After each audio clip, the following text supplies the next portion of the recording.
We're in the National Gallery in London llooking at Masaccio's The Virgin and Child. When we're looking at paintings that are centuries old, a lot can have changed. And in the case of so many paintings from the Middle Ages and from the Renaissance, we're looking at paintings that were parts of altarpieces that had often many, many panels. You can have a single panel painting. If you have two panels that are hinged together in the middle, we call it a diptych. If you have three panels, it's a triptych. And anything more than that, we give up and we simply call it a polyptych. And that's because the prefix poly means many. Scholars have reconstructed what this polyptych might have originally looked like based on those panels that have survived. Often panels for large polyptychs like this end up in different museums. What happened over the centuries is that the paintings were not particularly valued. They were taken apart, and when they're sold on the market, you can get more money by selling them individually. Now we have documents that tell us that this panel was originally part of a polyptych that was for a church in the city of Pisa in Italy. And we know that the patron was a wealthy notary. But although we have so much documentation about this commission, sadly, there are still 10 panels that are unknown to us. That may be lost permanently. But even when we look at this panel, which was featured as the central panel in the original polyptych,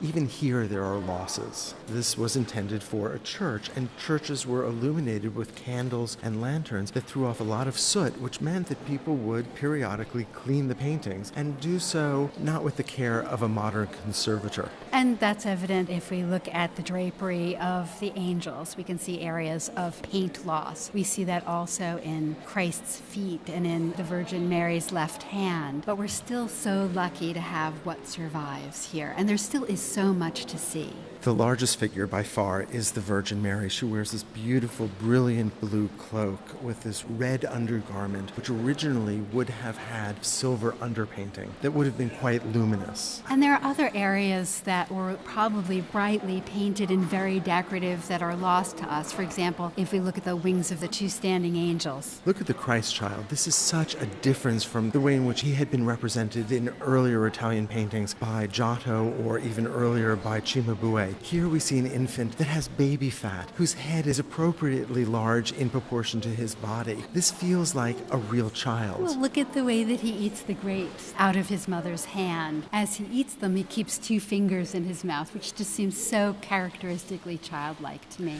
The grapes have a more somber symbolic meaning. When we see grapes in Christian paintings, they'll almost always refer to wine. And in Christian theology, the wine is during the Mass, during the Eucharist, the blood of Christ. So this is a reference to Christ's future death on the cross, which makes possible, according to Christian theology, the salvation of mankind. And this perhaps explains Mary's somber expression. Masaccio, the artist, seems to almost be suggesting that Mary is seeing into the future, understanding her child's fate. There's something, I think, important about the way that she holds him. In earlier paintings, Christ looks older, but he's also held in a way that seems very formal, as though Mary were holding up Christ to the viewer. But here she's got her left arm under his bottom and his thigh, and there's something very maternal and natural. We associate this artist with the development of naturalism in the early Renaissance, clearly learning lessons that had originally been put forward by artists like Giotto a century earlier. We only need to look, for instance, at the masterful use of light and shadow of chiaroscuro, the folds of the blue outer garment that is worn by the Virgin Mary. And you can see very clearly that the light is coming from the left, illuminating those draperies, casting them in shadows on the right, and that drapery is also helping to reveal the form of the body underneath. This is such an important part of the early Renaissance, this interest in the human body, even when we're depicting divine figures. The word Renaissance refers to a rebirth of interest in the classical world in ancient Greece and Rome, and for Renaissance painters, that meant naturalistic depictions representing the world that we see. Now, you could say that Masaccio isn't doing that because we have a gold background. We don't have an earthly setting for these figures, but we have to remember this is made for a chapel.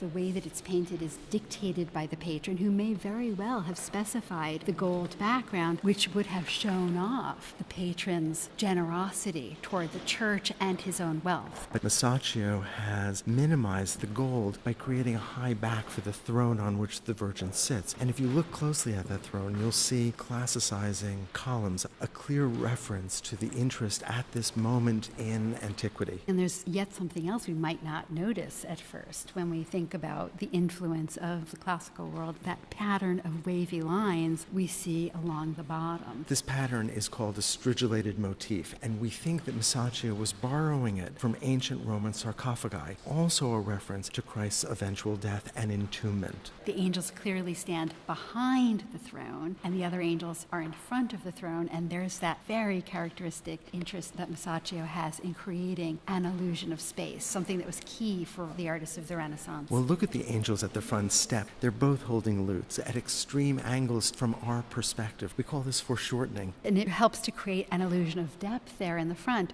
It's so believable. Once we approach this painting with the understanding that it's part of a larger altarpiece and was likely cut down, we begin to be able to see that. As we look closer at those angels, we can see that they were cut off at the bottom. Art historians believe as much as 25 centimeters has been lost from the bottom of this painting. And look at the space on which the angels in the foreground sit. If you look very carefully, you can see a shadow that does not belong to either angel, and we think was cast by one of the figures that was cut off that had originally stood at the left. And there are other shadows here. For example, we can see that the Madonna herself casts a shadow. What better to convince us of the reality of these forms? It helps make this seem so believable and so real.